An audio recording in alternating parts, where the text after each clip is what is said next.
Hello guys, कैसे हैं आप सब। मैं बलराज पांचाल एक बार फिर से आप सबका स्वागत करता हूं आपके अपने YouTube channel study with Raj sir पर।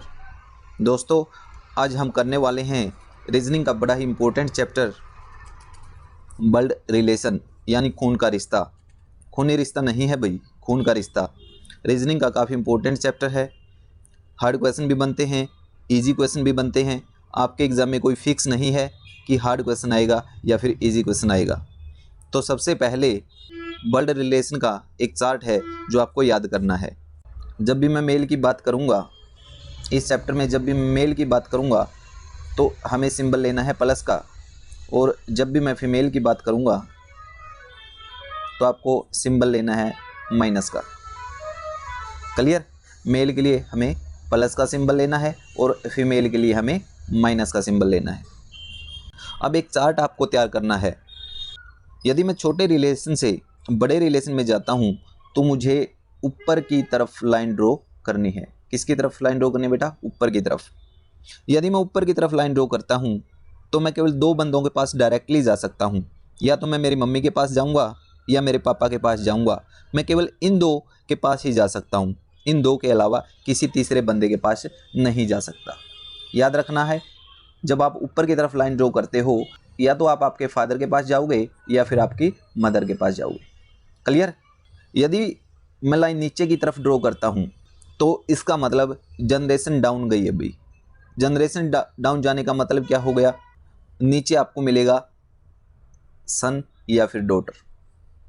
जनरेशन डाउन जाने का मतलब हो गया नीचे आपको मिलेगा सन या फिर डॉटर। अगर आपने नीचे की तरफ लाइन ड्रॉ की है तो ये या तो सन के लिए होगी या फिर डॉटर के लिए होगी। ये आपको याद रखना है। क्लियर। इसी तरह से सेम जनरेशन में सिंगल लाइन का मतलब होगा ब्रदर या सिस्टर। सिंगल लाइन का मतलब होगा ब्रदर या सिस्टर, और सेम जनरेशन में ही डबल लाइन का मतलब होगा हस्बैंड या फिर वाइफ।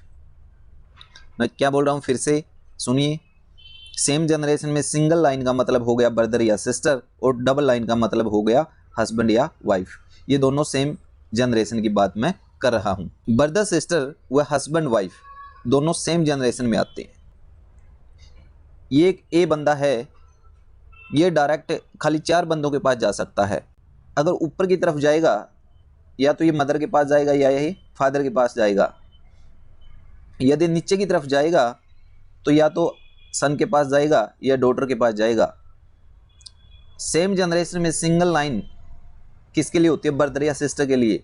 तो सेम जनरेशन में यदि इसको जाना है या तो ये अपने भाई के पास जाएगा या अपनी सिस्टर के पास जाएगा। और सेम जनरेशन में ही जो डबल लाइन है वो डिनोट करती है हस्बैंड और वाइफ के रिश्ते को। अगर ए मेल है तो ये अपनी वाइफ के पास जाएगा, और ए फीमेल है तो ये अपने हस्बैंड के पास जाएगी। क्लियर।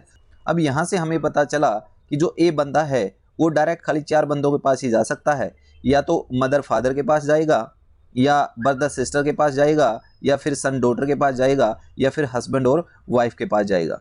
ए खाली चार बंदों के पास ही जा सकता है। Mother father, son daughter, brother sister या फिर हस्बैंड और वाइफ, ये चार ही रिलेशन के पास डायरेक्ट जा सकता है। यदि पांचवें के पास जाना है तो इन चारों में से किसी एक को पास करते हुए जाना पड़ेगा। अगर एक को अपने दादा के पास जाना है, एक को अपने दादा के पास जाना है तो दादा क्या हुए भाई? पापा के पापा। तो सबसे पहले ए को अपने पापा के पास जाना पड़ेगा, और पापा के पापा क्या बन जाएंगे? दादा। क्लियर। तो यहां पे देखिए, यदि मैं कहूं कि ए को अपने नाना के पास जाना है तो वह अपने पापा के पास नहीं जाएगा भाई। ए को अपने नाना के पास जाना है तो वह अब की बार अपने पापा के पास नहीं जाएगा। क्यों नहीं जाएगा? क्योंकि नाना कौन होता है? माँ के पापा। तो ए जो है अपनी मदर के पास जाएगा, और मदर के फादर जो हैं वो बन जाएंगे उसके नाना। मदर्स फादर क्या होते हैं? नाना। तो क्लियर। ये बात आपकी समझ में आ गई। इस चार्ट को एक बार अच्छे से समझ लेना है। मम्मी पापा ऊपर की तरफ, सन या डॉटर नीचे की तरफ। सेम जनरेशन में सिंगल लाइन होती है ब्रदर या सिस्टर के लिए, और सेम जनरेशन में ही डबल लाइन होती है हस्बैंड और वाइफ के रिश्ते के लिए। क्लियर।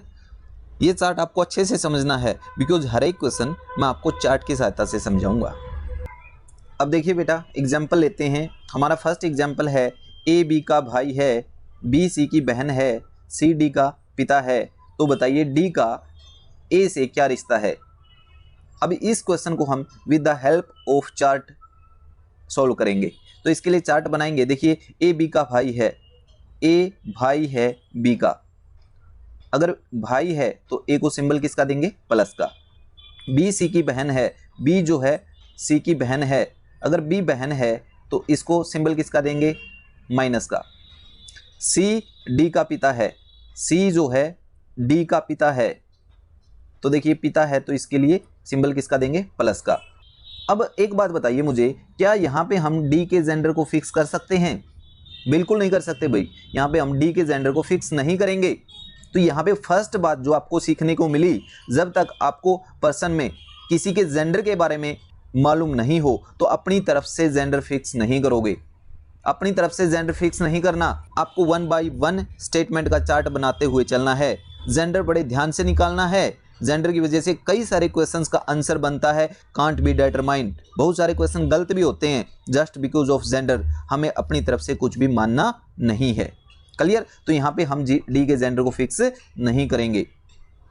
तो देखिए आपसे पूछा क्या गया है, आपका चार्ट बनके तैयार। आपसे पूछा गया है डी का ए से क्या रिश्ता है, मतलब डी क्या लगता है या डी क्या लगती है ए की, ये आपको बताना है।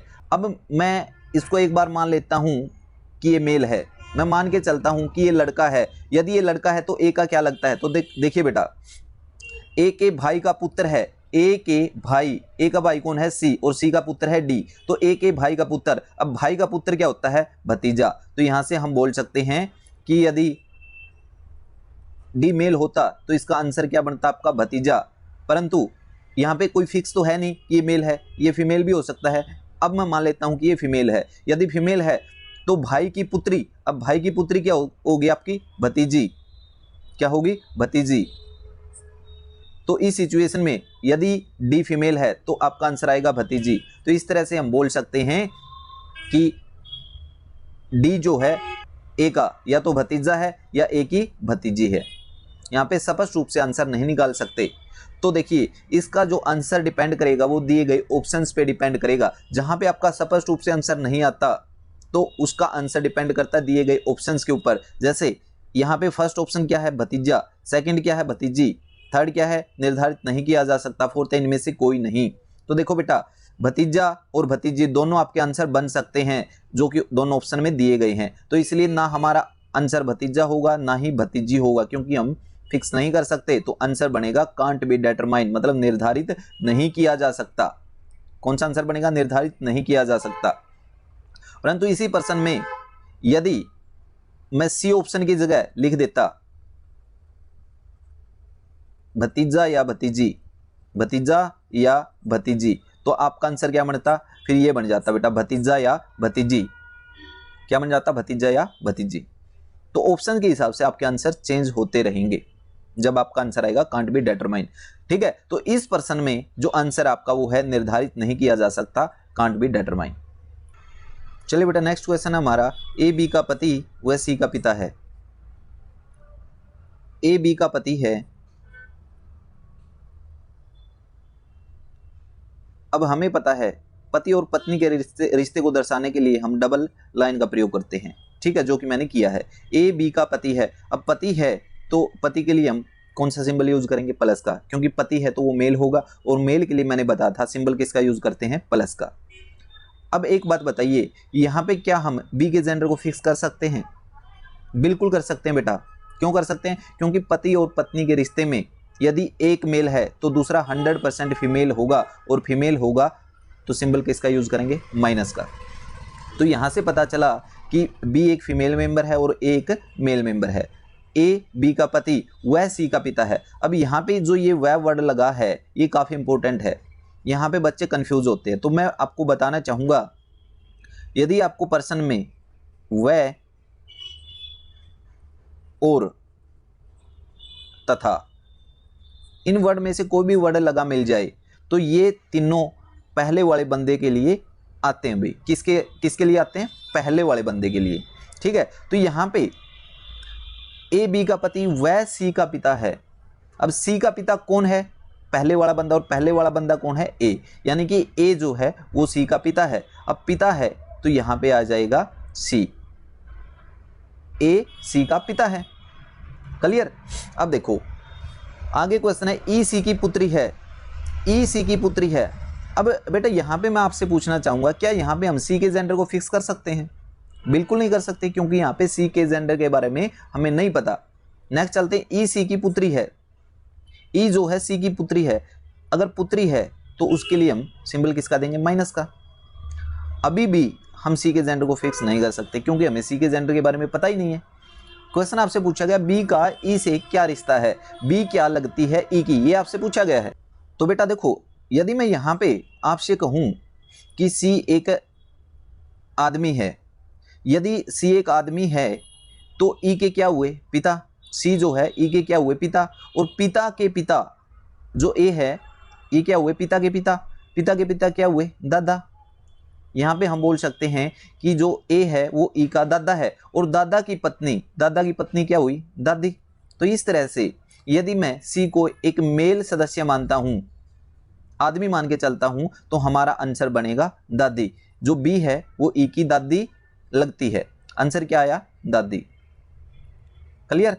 परंतु यहाँ पे कोई फिक्स तो है नहीं कि ये मेल है, तो मुझे एक बार इसको फीमेल भी मानना पड़ेगा। यदि मैं इसको फीमेल मान के चलता हूँ तो सी ई की क्या हुई? माँ, और सी ई की माँ हुई तो माँ के पापा क्या लगे?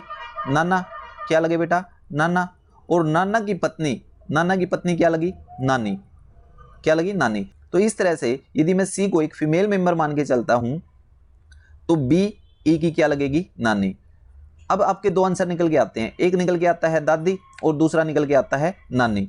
तो इस तरह से आपका जो आंसर बनेगा वो बनेगा दादी या नानी। क्या बनेगा बेटा? दादी या नानी। आप इस पर्सन का आंसर फिक्स नहीं कर सकते, और आपको पता है कि जहां पे आप आंसर फिक्स नहीं कर सकते वहां पे आपका आंसर बनता है कांट बी डिटरमाइन, ज्ञात नहीं किया जा सकता, निर्धारित नहीं किया जा सकता।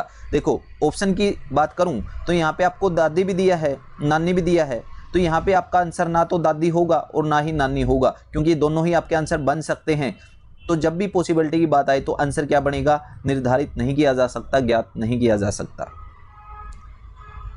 परंतु यदि प्रश्न में ऐसा दिया होता ऑप्शन में दादी या नानी, तब ये आंसर बन सकता था। जैसे देखिए, यदि मैं ये सेकंड ऑप्शन की बात करूं तो मैंने यहाँ पे 4 ऑप्शन और भी दिए इसी पर्सन को लेके, दादी या नानी या फिर इनमें से कोई नहीं। तो इसी हिसाब से देखो, दादी भी और नानी भी, इनमें से कोई भी आपका आंसर बन सकता है। तो इस तरह से यहाँ पे आपका आंसर बनेगा दादी या नानी।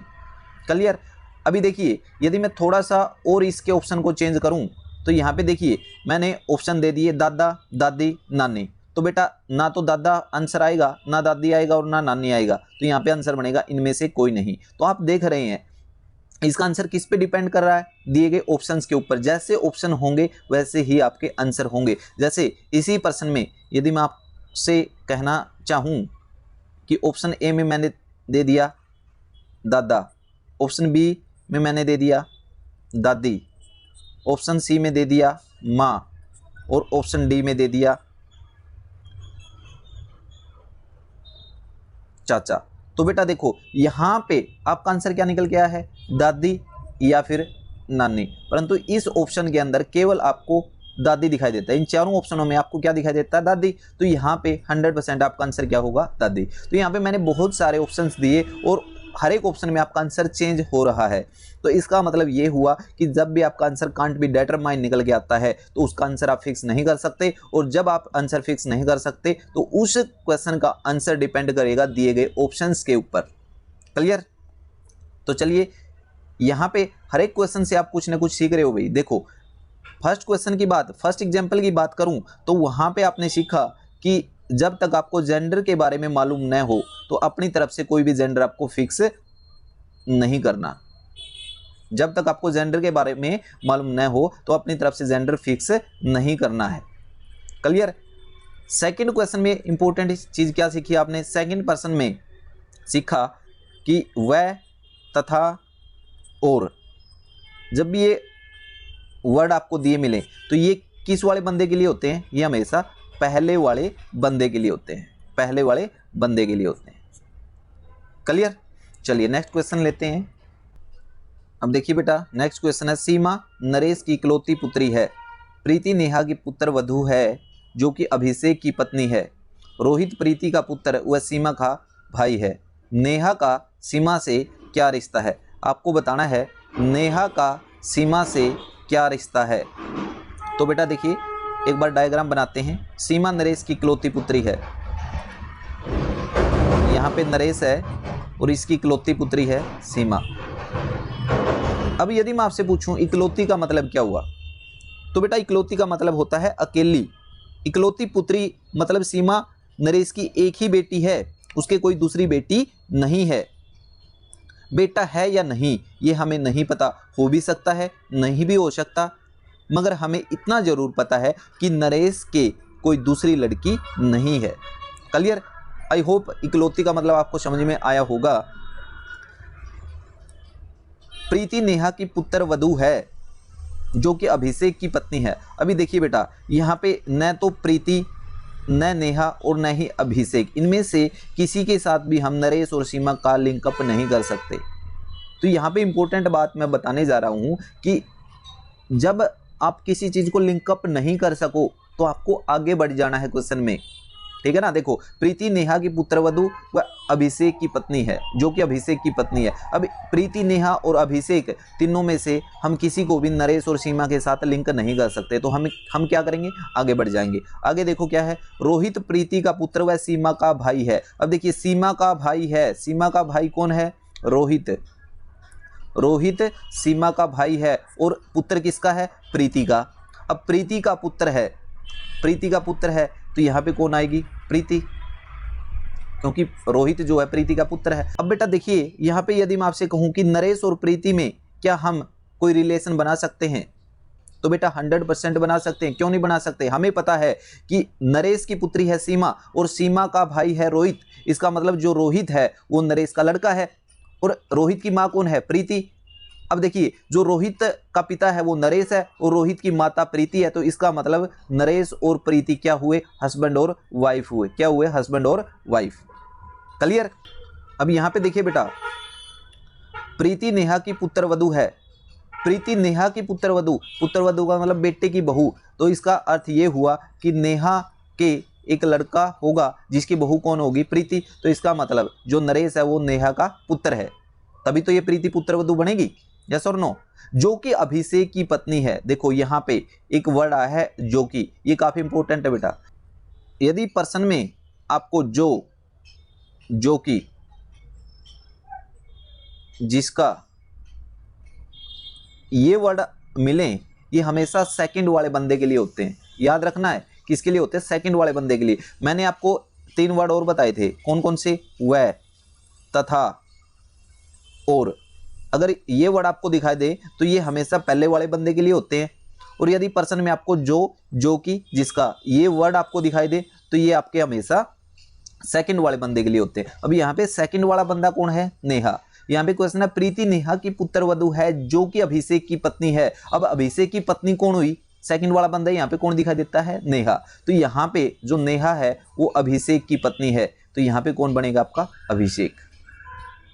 अब यहाँ पे आपका चार्ट बन के तैयार है, आप कोई भी आंसर निकाल सकते हैं। यहाँ पे क्वेश्चन आपसे पूछा गया है, नेहा का सीमा के साथ क्या संबंध है, मतलब नेहा क्या लगती है सीमा की। तो बेटा देखो, सीमा के पिता नरेश और नरेश की माँ कौन है, नेहा। अब पिता की माँ कौन होती है, दादी। तो यहाँ पे हम स्पष्ट रूप से बोल सकते हैं कि नेहा सीमा की दादी लगती है। क्या लगती है बेटा, दादी। यहाँ पे हम आंसर फिक्स कर सकते हैं, तो यहाँ पे हमारा आंसर क्या बनेगा, दादी। चलिए नेक्स्ट क्वेश्चन लेते हैं। हमारा नेक्स्ट क्वेश्चन है, किसी परिवार में 7 सदस्य P, Q, R, S, T, U तथा वी हैं। परिवार में 4 युवा और 3 बच्चे हैं, जिनमें से यू और वी लड़कियां हैं। यू और वी क्या हैं, लड़कियां हैं। पी और एस दोनों भाई हैं, वह पी एक डॉक्टर है। टी की शादी दोनों भाइयों में से किसी एक के साथ हुई है। टी एक इंजीनियर है तथा उसके 2 बच्चे हैं।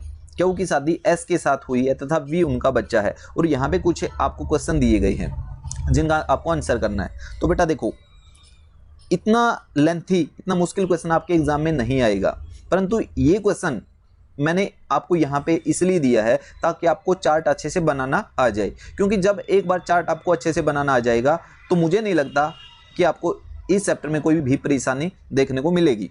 आप इजीली हर एक क्वेश्चन का आंसर दे दोगे। तो आपको चार्ट बनाना आना चाहिए। जब आपको चार्ट बनाना आ गया तो इसका मतलब ये चैप्टर आपका क्लियर है। तो चलिए चार्ट बनाते हैं। यहाँ पे 7 सदस्य हैं एक परिवार में, पी से लेके वी तक। परिवार में 4 युवा और 3 बच्चे हैं। अब यहाँ से हम स्टार्टिंग नहीं कर सकते, यू और वी लड़कियां हैं। आगे देखिए पी और एस दोनों भाई हैं, तो यहाँ से हम चार्ट बना सकते हैं। जो पी है और एस है वो क्या है, दोनों भाई हैं। अब भाई हैं तो इनके लिए सिंबल किसका देंगे, प्लस का। पी एक डॉक्टर है, जो पी है वो क्या है बेटा, एक डॉक्टर है। डी से डिनोट कर दिया मैंने डॉक्टर को, ठीक है। अभी टी की शादी दोनों भाइयों में से किसी एक के साथ हुई है। अब टी की शादी बेटा पी के साथ भी हो सकती है और एस के साथ भी हो सकती है, दोनों भाइयों में से किसी एक के साथ हो सकती है, ऐसा दिया है। तो यहाँ पे हम फिलहाल के लिए इसको छोड़ के चलेंगे। आगे कहता है टी एक इंजीनियर है तथा उसके 2 बच्चे हैं। क्यू की शादी एस के साथ हुई है। यहाँ पे देखिए क्लियरिटी आई, क्यू की शादी एस के साथ हुई है। जो क्यू है उसकी शादी किसके साथ हुई है, एस के साथ। और हमें पता है हस्बैंड और वाइफ के रिश्ते को दर्शाने के लिए हम किसका यूज करते हैं, डबल लाइन का। अब देखिए क्यू की शादी एस के साथ हुई है और हमें पता है एस क्या है, एक मेल मेंबर है, मेल है तो क्यू क्या होगी, फीमेल होगी। और उस वी उनका बच्चा है। क्यू की शादी एस के साथ हुई है और वी उनका बच्चा है, यानी कि इन दोनों का बच्चा कौन है बेटा, वी है। अब मुझे बताइए क्या वी के जेंडर को हम फिक्स कर सकते हैं, बिल्कुल कर सकते हैं। ऊपर देखिए, ऊपर बोला गया परिवार में 4 युवा और 3 बच्चे हैं जिनमें से यू और वी लड़कियां हैं। अब वी क्या है, लड़की है। यहाँ पे बोला गया यू और वी लड़कियां हैं, तो वी क्या है बेटा, लड़की है। अब ऊपर चलते हैं। देखिए यहाँ पे ऊपर बोला गया था कि पी और एस दोनों भाई हैं, वह पी एक डॉक्टर है। टी की शादी दोनों भाइयों में से किसी एक के साथ हुई है। अब हमें पता चल चुका है कि एस की शादी तो क्यू के साथ हो गई, बचा कौन, बचा पी। तो पी के साथ किसकी शादी करवाएंगे, पी के साथ शादी करवाएंगे बेटा टी की। अगर टी की शादी पी के साथ कराएंगे तो टी क्या होगी, फीमेल होगी, जो कि क्या है, एक इंजीनियर है। क्लियर। तथा उसके 2 बच्चे हैं। यहाँ पे देखिए टी एक इंजीनियर है, उसके 2 बच्चे हैं। टी के 2 बच्चे हैं, यानी कि टी और पी हस्बैंड वाइफ है, इनके 2 बच्चे हैं भाई। अब इनके 2 बच्चे हैं। अब 2 बच्चे कौन कौन से होंगे, हमें पता है कि परिवार में 4 युवा हैं। ये 4 युवा तो आपको यहाँ पे दिखाई देते हैं, टी पी एस और क्यू। अब युवा और नहीं बन सकते, ठीक है। अब परिवार में 7 सदस्य हैं। वी एक बच्चा हम ऑलरेडी ले चुके हैं, जो कि एक लड़की है।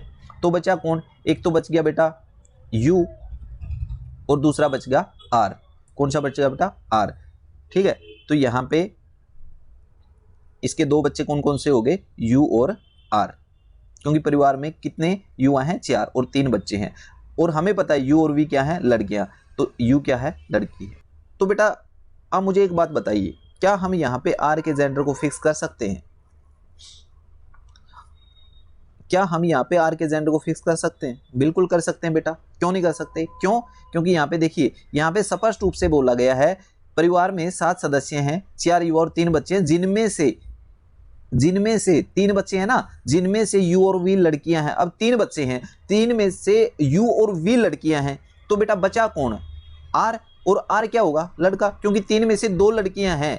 तो देखिए जेंडर तो 2 ही होते हैं ना हमारे पास, या तो मेल या फीमेल।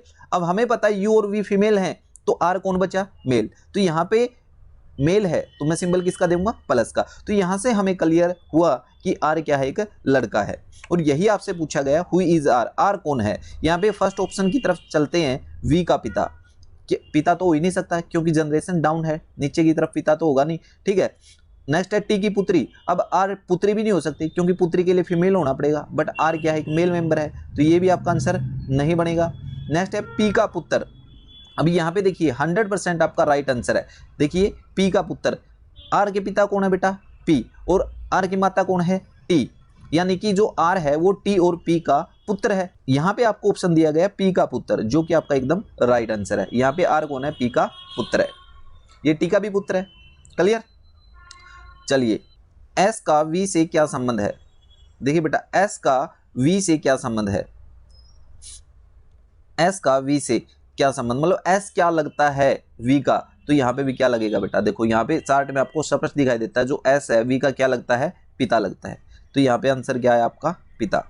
क्यू का पी से क्या रिश्ता, मतलब क्या क्यू क्या लगती है किसकी, पी की। अब देखो भाई जो क्यू है वो किसकी पत्नी है, एस की, और एस का भाई कौन है, पी है। क्यू जो है वो भाई की पत्नी है, पी के भाई की पत्नी है। अब पी के भाई की पत्नी मतलब भाई की पत्नी को क्या बोलेंगे, भाभी, तो इसका मतलब क्यू क्या लगती है, पी की भाभी। क्या लगती है बेटा, भाभी। क्लियर। एक क्वेश्चन और देख लेते हैं अगर है तो इसमें, बिल्कुल। वी का आर से क्या रिश्ता है, वी का आर से पूछा है भाई, वी का आर से। अब यहाँ पे देखिए ये सेम जनरेशन में आ गए सारे के सारे, ठीक है। और सेम जनरेशन में हमें पता भाई सेम जनरेशन या तो हस्बैंड और वाइफ के लिए होती है या सेम जनरेशन ब्रदर और सिस्टर के लिए। तो यहाँ पे इनका रिश्ता क्या है, वी का आर से क्या रिश्ता, मतलब वी क्या लगती है आर की। अब वी जो है आर की क्या लगती है, बहन। क्या लगती है बेटा, बहन, ठीक है। क्यों, क्योंकि जो आर है वो वी के चाचे का लड़का है, वी के चाचे का लड़का। अब चाचा का लड़का क्या लगता है, भाई, ठीक है ना। अब ये आपसे पूछा वी क्या लगती है, तो वी क्या लगेगी, बहन, परंतु कौन सी बहन, रियल बहन नहीं भाई, वो कजन होगी इसकी, क्या होगी, कजन, ठीक है ना। तो यहाँ पे क्या, चचेरी बहन। आंसर क्या आएगा, चचेरी बहन। ये भी डिपेंड करेगा आपके ऑप्शंस के ऊपर। अगर अकेला बहन दिया है तो आपका आंसर बहन आएगा, अगर बहन के साथ चचेरी बहन भी दे दिया तो आंसर चचेरी बहन बन जाएगा, ठीक है। अब इसी क्वेश्चन में यदि आपसे पूछा जाता कि बताइए आर का वी से क्या संबंध है, आर का मतलब आर क्या लगता है वी का, तो ये बन जाएगा चचेरा भाई। क्या बन जाएगा, चचेरा भाई। क्लियर। चलिए एक और क्वेश्चन लेते हैं आज के लिए, लास्ट क्वेश्चन रहने वाला हमारा। लास्ट क्वेश्चन है हमारा, एक परिवार में 6 लोग हैं भी, A B C D E और एफ। ए और बी विवाहित जोड़ा है, ए और बी क्या है, एक विवाहित जोड़ा है। तो देखिए ए और बी विवाहित जोड़ा है, बना दिया। अब यहाँ पे हम फिलहाल के लिए इनके जेंडर को फिक्स नहीं कर सकते, परंतु आगे देखने से हमें पता चला कि ए जो है पुरुष है, अगर पुरुष है तो बी क्या होगी, फीमेल होगी। उसके लिए सिंबल किसका देंगे, माइनस का। डी सी का इकलौता पुत्र है जो ए का भाई है। अब देखिए जो वर्ड है, जो वर्ड किसके लिए आता है, सेकंड वाले बंदे के लिए। डी सी का इकलौता पुत्र है जो ए का भाई है, ए का भाई, ए का भाई कौन हुआ, सी। डी सी का इकलौता पुत्र है जो ए का भाई है, ए का भाई है, अगर भाई है तो इसके लिए सिंबल किसका देंगे, प्लस का, ठीक है। और जो डी है वो सी का इकलौता पुत्र है, यहाँ पे क्या आएगा, डी, और पुत्र है तो इसके लिए सिंबल किसका देंगे, प्लस का। डी सी का इकलौता पुत्र है जो ए का भाई है, मतलब सी जो है वो ए का भाई है। क्वेश्चन है ई डी की बहन है, ई जो है वो डी की बहन है, तो यहाँ पे क्या आएगी, ई, और बहन है तो माइनस का सिंबल देंगे।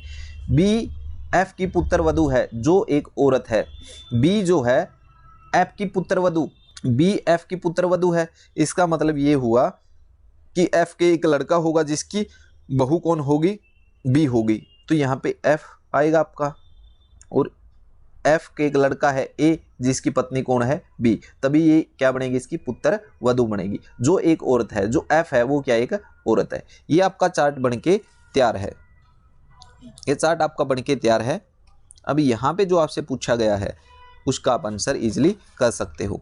यहाँ पे आपसे पूछा गया है ई का एफ से क्या रिश्ता है, मतलब ई क्या लगती है एफ की। तो बेटा देखो एफ के 2 लड़के हैं, कौन कौन से, सी और ए, और इन 2 लड़कों में से जो लड़का सी है उसकी बेटी कौन है, ई है। अब बेटे की लड़की, पुत्र की लड़की क्या होगी आप, एफ की, पुत्र की लड़की क्या होगी, एफ की पोती।